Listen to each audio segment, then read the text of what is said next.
Mathilde Seigner n'a pas perdu son franc-parler, mais à l'aube de ses 55 ans, l'actrice avoue s'être mise en retrait des feux de la rampe. Pas tout à fait puisqu'on la retrouve ce 28 décembre à l'affiche du film Cœur de rocker, mais elle a clairement pris ses distances avec l'univers du cinéma. D'ailleurs, elle n'habite pas à Paris et explique comment sa vie au vert lui fait du bien dans le portrait de la semaine de 7 à 8 le 11 décembre 2022. En parlant de l'héroïne qu'elle incarne dans Cœur de rocker, proche des vrais gens et pas des bien-pensants, Mathilde Seigner explique qu'elle partage le sentiment de personnage. Oui, j'adore les vrais gens. D'ailleurs en vieillissant, je vois de moins en moins de gens de mon milieu. Comme je me suis acheté une nouvelle maison dans le sud, je me suis fait tout un groupe d'amis dans le sud que j'adore. Je me sens bien avec ces gens.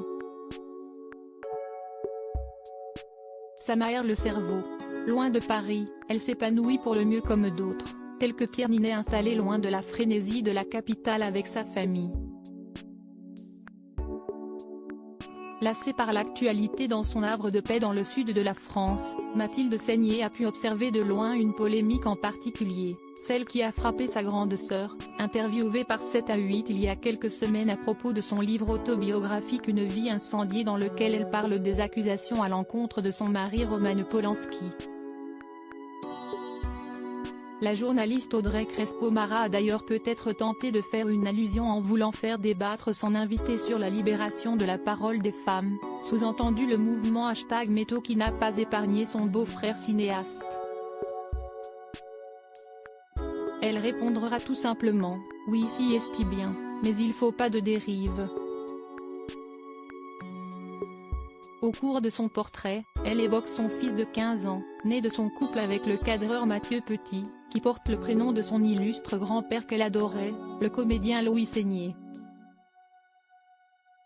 Un garçon qu'elle décrit comme très mature, il n'a pas le même point de vue, il est d'une autre génération.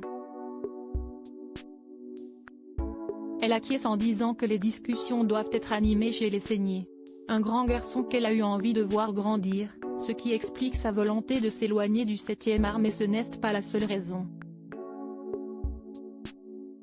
La mort brutale de son père Jean-Louis Seigner en 2020 lui a montré l'importance de passer du temps avec les siens.